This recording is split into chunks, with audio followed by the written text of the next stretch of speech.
मध्ये होणार नाही पाहिजे होणार.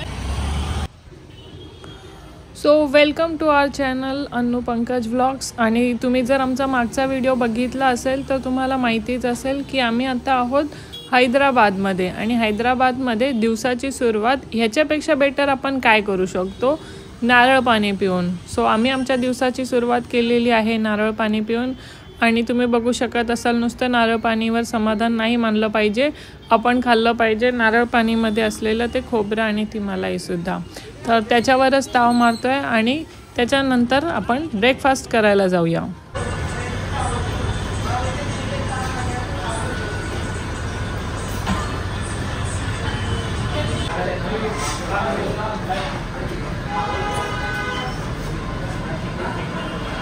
So I am having my breakfast आणि पंकजने मागवलेला आहे हा सांबार राईस.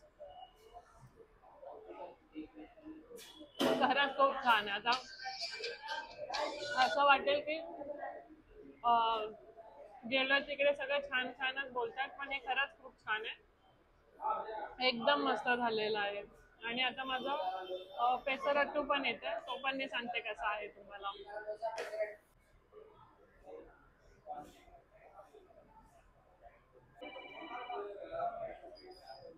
तर आता हा ऑनियन पेसरट्टू मागवलाय. ऑनियन त्यांनी जस्ट असं टाकलेलं आहे त्याच्या आतमध्ये.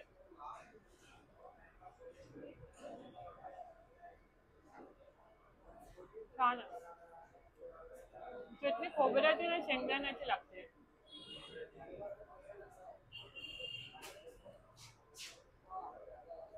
सांबार सोबत खाऊन बघते.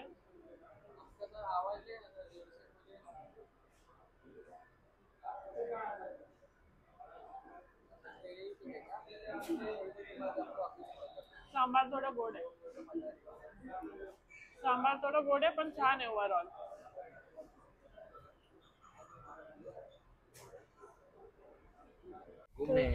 तर खूप वेळ आता आम्ही वेट केला आणि फायनली आम्ही आता चार मिनारला जायला निघालेलो आहोत.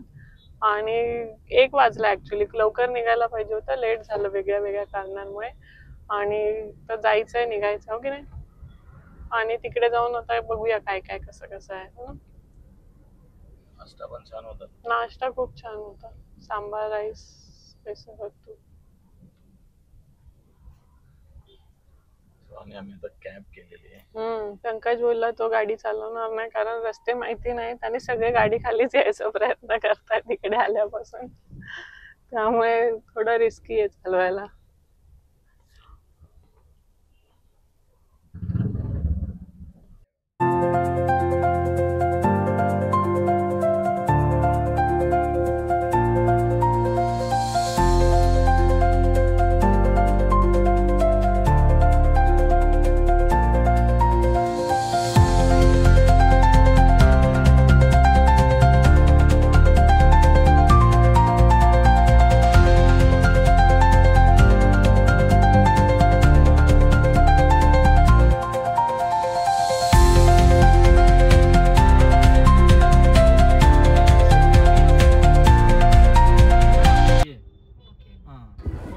तर आता आम्ही पोचलेलो आहोत चार मिनारकडे.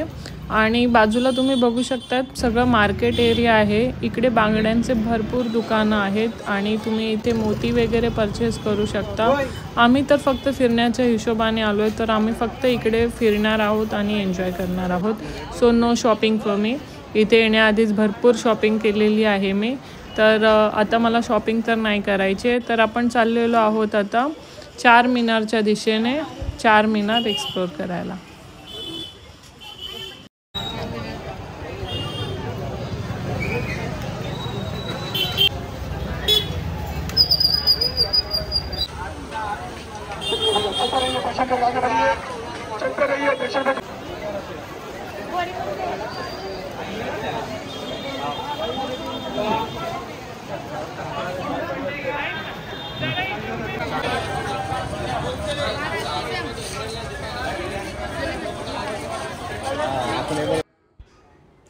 तर आता आम्ही चार मिनारमध्ये आतमध्ये जाणार आहोत. चार मिनारमध्ये एंट्री फीस आहे 25 रुपये पर हेड इंडियनसाठी, आणि फॉरेनर्ससाठी 30 फीस आहे 300 रुपये पर हेड.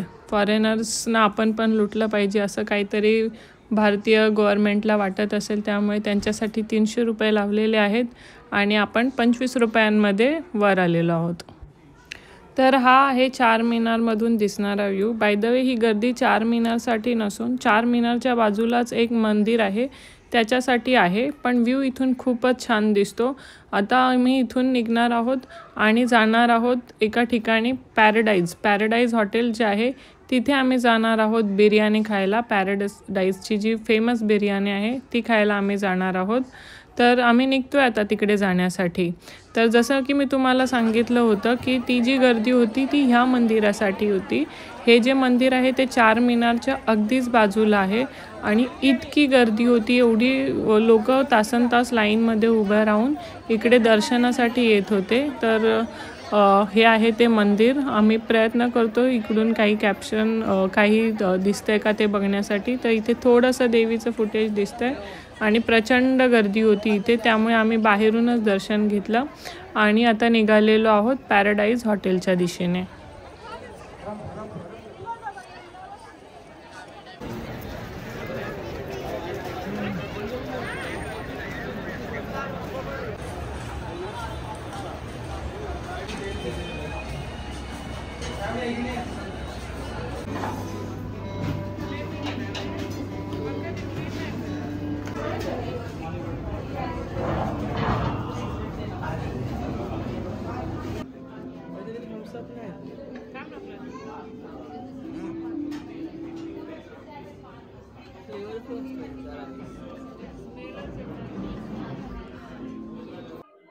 सो आता मी चिकन बिर्याणी खाते पॅराडाईज मध्ये.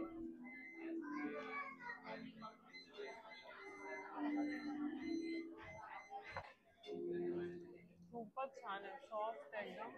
मीठ पण आणि राईस पण मस्त आहे. फ्लेवरफुल बिर्याणी आहे, छान आहे. रतन तुला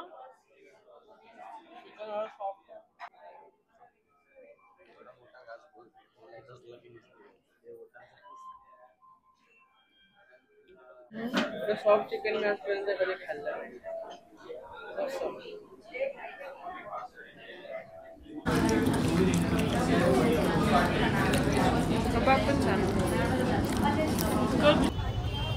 तर दी फेमस पॅराडाईज बिर्याणी खाऊन आम्ही आलेलो आहोत चाऊमाला पॅलेसमध्ये. चाऊमाला पॅलेस जे आहे हे बेसिकली एक निजामचं पॅलेस आहे. म्हणजे तुम्ही ती गोष्ट ऐकली असेल की एक हैदराबादी राजे होते ज्यांनी रॉल्स रॉयल्स घ्यायला गेलेले आणि तिकडे त्यांचा अपमान झालेला आणि त्यांनी 100 रॉल्स रॉयल्स विकत घेतल्या आणि भारतामध्ये आणून कचरा उचलण्यासाठी त्या त्यांनी ठेवलेल्या. तर इथे त्यांचं कलेक्शन पण आहे ह्या रॉल्स रॉयल्सचं, प्लस बाकीच्या पण त्यांच्या वस्तू आहेत काही काही ठेवलेल्या. तर हे एक संग्रहालयच आहे. इथे तुम्ही बघू शकत असाल त्यांच्या खूप वस्तू वगैरे त्यांनी ठेवलेल्या आहेत. तर हे सगळं बघायला आपण इथे आलेलो आहोत.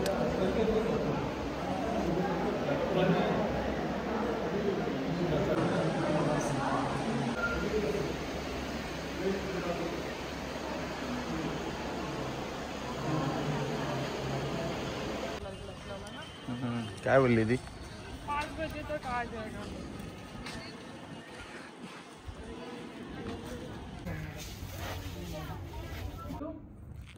तर फायनली सगळं काही फिरून, सगळं म्हणजे काय, आज आम्ही गेलो चार मिनार बघायला, त्याच्यानंतर आम्ही पॅराडाईजची बिर्याणी खाल्ली आणि त्याच्यानंतर आम्ही बघितला Chowmahalla palace, which is not that good palace आहे. हिस्ट्री वगैरे सगळी होती त्याच्यामध्ये आणि त्यांचं विंटेज कार्सचं कलेक्शन होतं जे आम्ही बघितलं.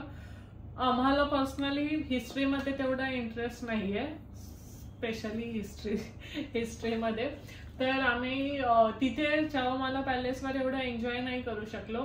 तिथून आम्ही ऑटो केला आणि ऑटो करून आम्ही गेलो हुसेन सागर लेकला. पण तिकडे जायला आम्हाला एक अराउंड 7:30 वाजले आणि आम्हाला कळालं की बोटिंग तिकडे बंद झाली. म्हणजे ती 5:30 to 6:30 असं काहीतरी त्याचा टायमिंग आहे. आज ऍक्च्युली आम्ही जेव्हा चार मिनारला आज जेव्हा आम्ही पोहोचलो तेव्हा पाऊस पण बराच होता, सगळीकडे असा चिखल झालेला आणि मला तेवढासा म्हणजे गोंधळ झालेला चार मिनारच्या इकडे.